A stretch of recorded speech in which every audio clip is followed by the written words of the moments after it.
Petroleum and Natural Gas Senior Staff Association Nigeria, talking about PENGASSAN, has called on the federal government to raise its stake in Dangote refinery from 7% to 45%. PENGASSAN President Festus Osifo made the recommendations at the third PENGASSAN Energy and Labour Summit in Lagos, urging the refinery to adopt the Nigerian Liquefied Natural Gas model for energy security and local demand. Osifo also stressed the need for to operationalize Nigeria's 4 refineries, proposing the government divest 51% to core investors. PENGASSAN has urged the rehabilitation of petroleum depots and pipeline to ease product distribution and reduce road damage caused by trucks. The union further calls for digital solution to address crude oil theft and stricter penalties for offenders. They highlighted the delay in implementing parts of the Petroleum Industry Act. It seems that they just highlighted all of the issues going on in the petroleum industry, from implementing the PIA to the roads that need to be functional for trucks to move past with petroleum products, down to the refineries that are not functional, down to us increasing our stake in the Dangote refinery. You know, at first we were told it was 20%. And then later, Dangote came out and said, nah, that is not it. And then, oh, there was an explanation. Okay, this is what we did. We had to take some of the money to invest in gas instead of investing all of them in the refinery. But let's start from the very first statement about the increasing our stake from 7% to 45%. Well, I want to thank the PENGASSAN leadership president. Our brother Comrade Osifo is one of the comrades that is leading the unions, among the unions in Nigeria that have, proven to be a very responsible and proactive leader. I want to say you have done it again. It's commendable. They are not always on the streets trying to protest and trying to cause strike, but they have always contributed, giving federal government solutions to most of the challenges. And I think it's a patriotic actions, not a destructive actions that you see some union leaders, all the way to calculate is protest. Protest is not the solution to our problem. We need proactive leaders that will contribute. When you hear them talk, it's meaningful. It means that they don't want crisis, but they just want the nation to move ahead and make progress. Now, on the issue of increasing our stake, I've always said that it looks as if the contracts or the agreement between Dangote group of company in the area of refinery and the federal government through our NNPCL was not well defined. I have always stated this because of the information surrounding the price of the PMS. Because if the contract between Aliko Dangote Group and the federal government through the NNPCL was well defined, I do not think that most of the crises, the issues we are having right now, we will have them. And I also believe that the PENGASSAN knew that the federal government can increase their stake. Is it a problem of it not being well defined or it not being well communicated to Nigerians? No. You see, for them to say it should be increased, they are aware. They are well informed. That's their industry. No, that's on the second statement. You made 2 statements, and I'm hinging on the first one, where you said that the agreement probably was not well defined. That's what I'm saying. Do you think it's actually a case of it not being well defined? How would the both parties sign agreements that's not well defined? Or is it a case of Nigerians not being well informed about what the agreement actually entails? Because each time we keep hearing different statements from both parties. That's why I said it wasn't well defined. Because if it was well defined, NNPCL will not come out and say a different thing. Dangote Group will not come out and say different things. But have you noticed that sometimes when NNPCL comes and makes a statement and then Dangote makes another statement, when NNPCL comes back for a reply, they are explaining why Dangote's statement was true. So you'd ask a question. So if this Dangote statement is true, I'm making reference to the percentage now. We're told 20% from the very beginning. And then Dangote comes out and says it's not even up to that. And then they come out to explain why it's not up to that. So why did you tell us it was 20 in the first place? So this is something, it shows that this is something that they both have an understanding of. No, you see, the truth about is most times we politicize everything, and because of our selfish interests. It's possible that 20% was agreed upon by the Dangote group, and then the negotiators of this transaction on behalf of the federal government may have gone there to also accommodate their personal interest. That 20% left for the federal government, for the government of Nigeria, have been reduced to say, okay, what's my own stake? The Dangote group is okay, I take 5%. You take 2%, you take 1%. It happens in most cases. But I'm not saying that that's what has happened. But I want to just lend voice on what PENGASSAN have just said, that Nigeria as a country, as a government, we need to increase our stake. Now, what is the benefit of increment of our stake? One, it will give us, a great benefit in the issue of negotiating with Aliko Dangote Group, that when it has to do with the PMS, the refinery, we will have a major stake on what should be done and how it should be done, because our stake is very high at that point. But in any case, I do not also want to, where they have seen where it works, they refer to the NLNG that is working. That model is working. And I believe because they are experts in that industry, let Mr. President see how intentionally our stake and the model that the PENGASSAN President has recommended.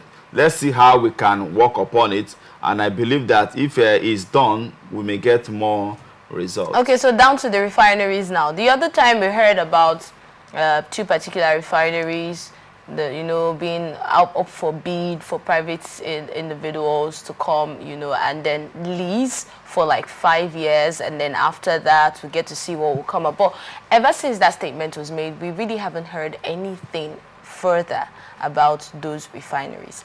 And now PENGASSAN are mentioning it again, saying that the refinery should be functional and all of that. So how do you see the functionality of those refineries anytime soon? Are you talking about that it's good to lease them or to sell them or to privatize them? No, I'm asking your thought on it. I'm not giving my thought on it. You said that... I'm telling you the previous information we got about the refineries. About the refineries, okay, right? And now PENGASSAN has made a statement about the same refineries, and we did not hear them mention anything about that statement of leasing it out for 5 years. And ever since then, we have not heard anything further. But they mentioned the refineries, and they are saying, let's make it functional. Okay, I think if I understood you clearly, you are trying to say that there was a point government was talking about leasing it. Is that correct? Or it was just a public suggestion? No, it wasn't a public suggestion. Okay, the federal government were talking about lease and all of that. Okay. Now, if that's a statement to rely upon, that the federal government is also desiring to either lease the refinery or sublet it or privatize it, well, I think it's okay. But again, it boils down to accountability. Most times when we want to shave those who have looted our funds, we come up with new ideas. There are resources that have been voted to the repairs and maintenance of these refineries we are now talking about leasing. Is that correct? Or being privatized. Are we going to also ask for the accountability of those resources? Why it did not work? Did they actually repair or refurbish or maintain our refinery? So let us not be deceiving the Nigerian masses with new innovations when it has failed. It is obvious that the money that was allocated has been looted or has been stolen or has been diverted, and then we'll come up with another suggestions. So I think it's... But definitely, if something is not working, you definitely come up with something new. New step. I'm subscribing to. I'm first of all saying, I'm laying a foundation that let it not just be the issue of lease.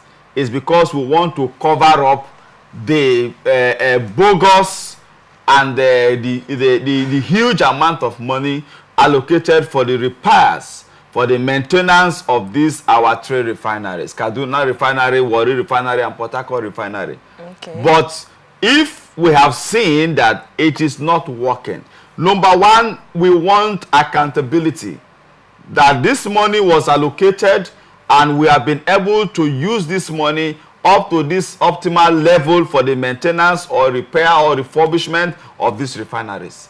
That makes us a credible government. Number two, hence we have seen that it's not working. If you want to lease it, fine. If you want to privatize it, fine. All we desire is that let it work. But we also know the implication of privatizing it and leasing it. But for the best interest of Nigeria, so that that great national asset that is needful will be functional, let us lease it. But I also want to lend my voice to the PENGASSAN President that all we desire is that our refineries should work. They have not said that, oh, they are not doing well. They have just said, let us make it work. And which is the interest and the desire of every Nigerian. Anyone that meant well for Nigeria. So let our refineries work. Whichever means it will make it work, let it work. And then the PI implementation, what do you have to say about that? Well, the PI implementation, I am glad that the PENGASSAN President, that's why I said I commend him a whole lot, is also taking intentional interest on the host communities, where these resources is coming out from. But because if he had just said, let us digitalize, let us deal with the pipeline vendors, let us deal with this, that, I would have challenged him. Because I would have said he is not sensitive. He doesn't have to say it. It's already happening. That's what we are saying. He is saying that we need to digitalize, we need to ensure that our pipelines are not vandalized. But he went on to say that the responsibility of the government, which is the PIA bill, right? The PIA. Yes, that the resources meant for these communities should be released. That's why I commended him. He was holistic in his presentation. But because if he has not thought that angle that has to do with host communities, I would have said nonsense. But he even passing the PIB to PIA is already, what I'm trying to say is, don't we need more actions than talks? That's why I said I commended him. He said release the resources for implementation, right?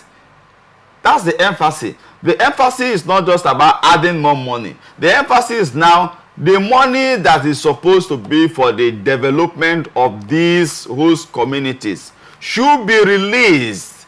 And those projects that are tied to these resources should be implemented. When the people are happy, anything that has to do with petroleum, crude in Nigeria, we can celebrate it. But if the host communities are not happy, we cannot be talking about Nigerians' happiness when the host community that where these things are coming out from are not happy. Because other people in other states, other zones have what is sustaining them. They have what is making them joyful, and they are happily joyful. So the one that host communities from the Niger Delta have, and part of Niger Delta particularly, should be happy. So I want to say, PENGASSAN. I'm just wondering how much impact this particular statement would have. You see, in Nigeria, well, like I said, I have seen most of the things we discuss here, government at state level, like I told you about the flood. We talked about government setting up committee, not waiting till that when flood comes. And I gave instance that Rivers State government have just done that. And I believe that Bayelsa and other states will also do that. So there are things that we have discussed here that I discovered that the federal government and the state government are, being responsive about them. We don't just finish talking here and the information did not get to them. One way or the other, we try to ensure that this information we discuss here gets to leaders in government. And that's why we're also seeing results. So I believe that what the PENGASSAN president have said, and we are lending voice, will not just end here. Most times when we are on air, some of our leaders, they are in meetings. So that's why most times when we finish, we ensure that we send the messages of our discussions to them, so that they can have opportunity to look at it. And they have shown sense of responsiveness. All right.